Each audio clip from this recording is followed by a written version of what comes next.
Okay ကျွန်တော်တို့ခုဗီဒီယိုဖိုင်မှာ border width CSS border width ကိုလေ့လာမယ်ပေါ့နော်ဒါ CSS မှာကျွန်တော်တို့ရဲ့ element တွေကိုပေါ့နော်border တွေခက်လို့ရတယ်အဲ့ဒီ border တွေမှာရေးပေးရမယ် property ကတော့ border width ပေါ့နော်သူက value မှာဘာတွေရှိတုံးဆိုတော့ thin ဆိုရင်ပပလေးပေါ့နော် medium ဆိုအလဲလဲ thick ဆိုရင်ထူထူလေးပေါ့အဲ့ဒီမှာဒီ border width ကိုပေါ့နော်ဒီ border မှာအပေါ်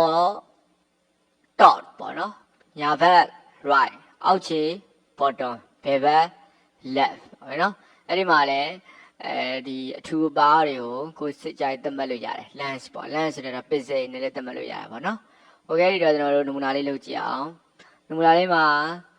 thin ဆိုပြီးတော့ကျွန်တော်တို့ class တစ်ခုပေးလိုက်မယ်ပြီးရင်သူ့ကို border မှာ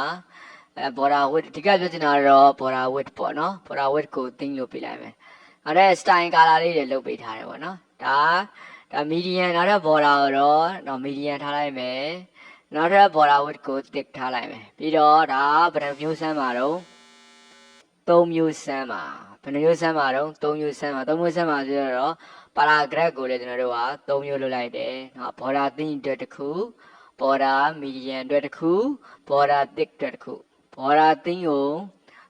thin ဆိုတဲ့ဟာနဲ့ class နဲ့ချိန်ပေးမယ် border medium ကို medium ဆိုတဲ့ class နဲ့ချိန်ပေးမယ် border thick ကို thick ဆိုတဲ့ class နဲ့ချိန်ပေးမယ်ပေါ့နော် class နဲ့ချိန်ပေးမယ် okay ဒီတော့ run လာဘယ်လိုဖြစ်မလို့ဒီလိုပုံစံဖြစ်တာ border လေးက thin မှာ border thin မှာပပလေးတွေ့လား border thin မှာပပလေးborder medium မှာနည်းနည်းလေးထူလာတယ်နော် border thick ကြတော့တော်လေးကိုထူသွားတယ်ဟုတ်ပြီနော် border thick မှာတော်လေးထူသွားတယ်